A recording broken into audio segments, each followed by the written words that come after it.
एक चीज़ लेकिन बहुत कॉमन दिखाई दी बहुत सारे लोगों में, जब वहाँ पर आसिम मुनीर पहुँचे तो या पाकिस्तान का कोई भी पूछा तो उसने कहा कि आप महान हैं, आप ही की वजह से सीज़ फायर हो गया साहब, नोबेल पीस प्राइज़ आपको मिलना चाहिए, हम तो नॉमिनेट करते हैं।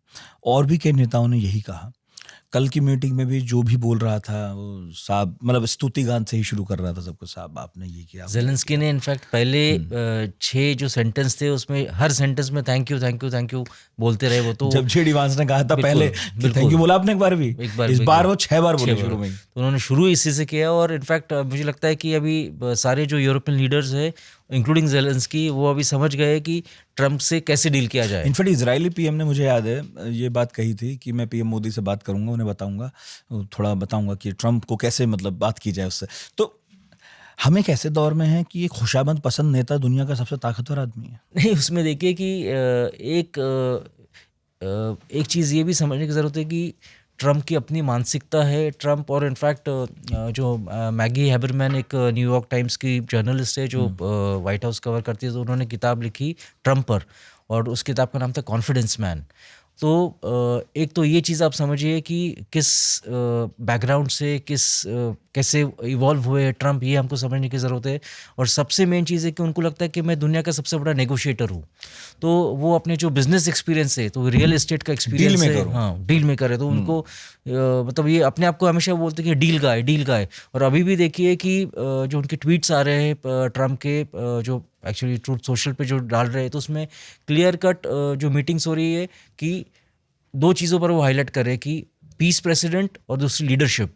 तो ये मतलब बार बार कि वो चाह रहे कि मैं इस मिशन पे हूँ कि मैं शांति चाह रहा हूँ, मैं युद्ध मतलब कर रहा हूँ। और उन्होंने कहा भी कि मैंने देखो 6 आर्मेनिया, अजरबैजान, हाँ 6 युद्ध मैंने भारत वो पाकिस्तान, भारत पाकिस्तान ये 6 युद्ध मैंने समाप्त कर दिए और ये एक पेचीदा है, इसको भी मैं करने जा रहा हूँ।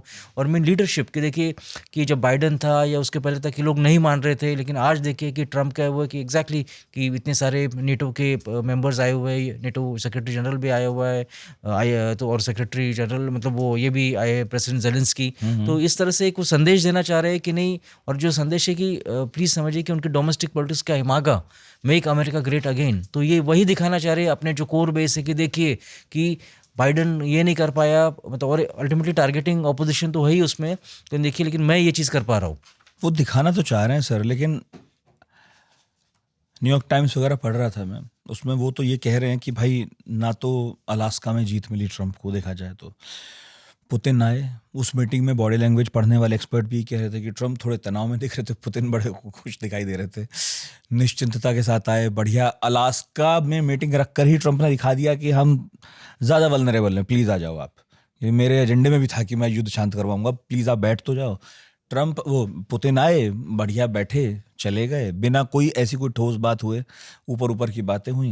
कल भी कुछ ऐसा ही दिखाई दिया, सब ऊपर ऊपर माहौल ठीक था, लेकिन किसी ने भी एकदम ठोस बात नहीं कही। मैं बता ही रहा हूँ, मतलब जर्मनी के चांसलर ने थोड़ा कहा तो कहा, तो सब ऊपर ऊपर ऊपर ऊपर तो दिख रहा है। अब आप कह रहे हैं तो मैं मान लेता हूँ कि नहीं ये ऐसे ही होता है, एक कदम आगे चले गए हैं, लेकिन अभी भी इस बात की आलोचना तो हो रही है कि ट्रम्प केवल अपना एजेंडा जो है, क्योंकि घोषणा पत्र में लिख के लाए थे, लोगों को ये दिखाने की कोशिश कर रहे हैं कि मैं उस तरफ जा रहा हूं। असल में उनकी कोई अंदर से बहुत मान नहीं रहा है, कोई भी नहीं मान रहा है, जिनकी जो मांग है वो उस पर अड़ा हुआ है, कुछ भी सरेंडर नहीं कर रहा है किसी ने भी।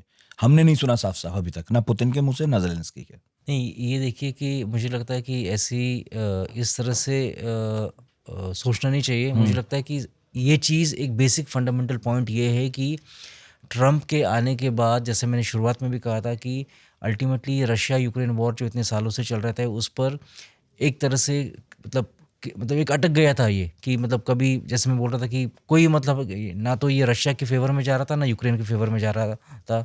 तो अभी क्या हो रहा है कि कम से कम एक युद्ध विराम किस तरह से हो, किस तरह से शांति ला जाए दोबारा, इस पर बात होना itself is a big achievement. और मुझे आप बताइए कि एक तरह से हम बोल रहे कि नहीं कि कोई सुन नहीं रहा है, कोई अल्टीमेटली कुछ हो नहीं रहा है, तो लेकिन अल्टीमेटली फिर आते ही क्यों? अगर ऐसा है तो ये मतलब फैक्ट है कि आ तो इसलिए रहे हैं क्योंकि हाँ अंदर से वो चाहते तो हैं बंद हो जाए, सब चाहते तो हैं, एग्जैक्टली वही लेकिन मतलब कोई अपनी बातों से पीछे तो नहीं हट रहा है। अभी भी साफ साफ तो किसी ने कुछ नहीं कहा है। देखिए कि उसमें जैसे मैंने कहा था कि डिप्लोमेसी में है कि एक स्टार्टिंग पॉइंट होता है, तो वो स्टार्टिंग पॉइंट मुझे लगता है उन्होंने क्रॉस कर लिया है और conversation has begun. So once a conversation has begun obviously it is going to lead to somewhere. सही है. और एक तरह से, और ये मत समझिए कि क्योंकि ट्रम्प जो है कि एक तरह से वो डंडा मतलब he is carrying a big stick, और बिग स्टिक इस तरह से इन टर्म्स ऑफ सैंक्शन से, इन टर्म्स मतलब दोनों तरफ से, मतलब रशिया को भी बोल रहे हैं कि नहीं अगर आपने माना नहीं तो इकोनॉमिक सैंक्शंस और हम लोग टाइट करेंगे, जो जैसे कहा था कि जो आपसे क्रूड ऑयल ले रहे हैं उन पर एडिशनल टैरिफ्स लगाएंगे. और यूक्रेन को भी बता रहा है कि नहीं अगर तुम ये डील नहीं मानोगे तो मतलब है कि हम लोग हम हट जाएंगे. हाँ, और हम हट जाएंगे और देख सपोर्ट लेना. नहीं करेंगे.